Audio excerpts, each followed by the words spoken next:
इयत्ता 7वी 13 तारखेला होणारा सामान्य विज्ञानाचा पेपर आज मी तुमच्यासाठी घेऊन आलेलो आहे. तर विद्यार्थी मित्रांनो, बघू शकता हे प्रश्न सेम टू सेम असेच प्रश्न तुम्हाला बघायला भेटतील. फक्त काही थोडेसे इकडे तिकडे चेंजेस होतील, पण सेम टू सेम असेच प्रश्न तुम्हाला बघायला भेटतील.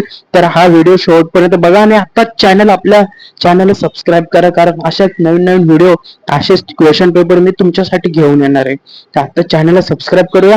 चला चालू करूया आपल्या प्रश्नांना. खाली दिलेल्या प्रश्नांची उत्तरे लिहायचे. तारका समूह म्हणजे काय? आकाशाच्या एका बघू शकता असे प्रश्न आहेत.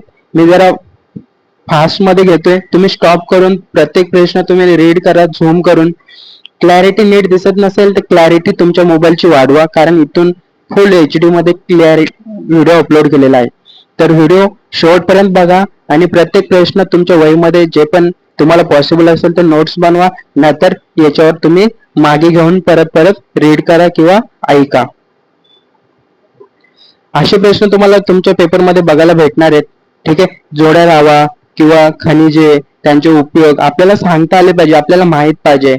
ठीक आहे, मॅग्नेशियम, पोटॅशियम, सोडियम हे तर तुम्हाला पेपरमध्ये नक्कीच बघायला भेटणार आहेत. तर तुम्ही प्रत्येक प्रश्न बारकाईने वाचा, रीड करा.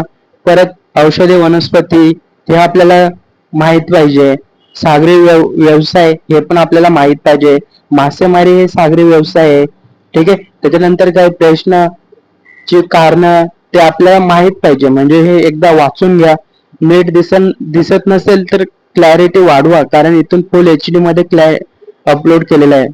तुम्ही बघू शकता, मादक पदार्थाचे सेवन करू नये, कारण का ते आपल्याला माहित पाहिजे. कठीण पाण्याचा साबणाचा उपयोग होत नाही. ठीक आहे, उघड्या डोळ्यांनी सूर्यग्रहण पाहू नये, का त्याचे कारण आपल्याला माहित पाहिजे मित्रांनो.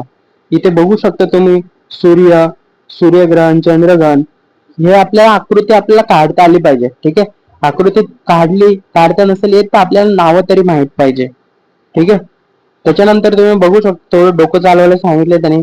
जंगलतोडीत काय दुष्परिणाम होतो त्याच्यावर आपल्याला काय आपण आपल्या मनाचं पण लिहू शकतो मित्रांनो. हे विज्ञानाचा पेपर आहे, सायन्सचा पेपर आहे, एवढा काय हार्ड नसतो. जे आपल्या वातावरणात ज्या गोष्टी घडत आहेत त्याच्याबद्दलच लिहायचे. तर एवढं काही टेन्शन घेऊ नका. इझी पेपर येणार आहे, कुठला पण पेपर येऊ, कुठलं पण क्वेश्चन येऊ, काही टेन्शन घेऊ नका. आपल्या मनाचं आपण लिहू शकतो. असं नाही की जे पुस्तकात आहे, जे गाईड मध्ये दिलेलं आहे ते सेम टू सेम उतरवणं म्हणजे काय पास होणं नाही. ज्या आपल्याला माहिती आहे, ज्या गोष्टी आपल्याला लिहिता येतात ते आपण आपल्या शब्दात लिहू शकतो. ठीक आहे, आज इथेच थांबूया विद्यार्थी मित्रांनो. आपल्या चॅनलला सबस्क्राईब करा, कारण पुढची व्हिडिओ मी इथेच टाकणार आहे. जी सबस्क्राईब करतील त्यांनाच ती दिसेल.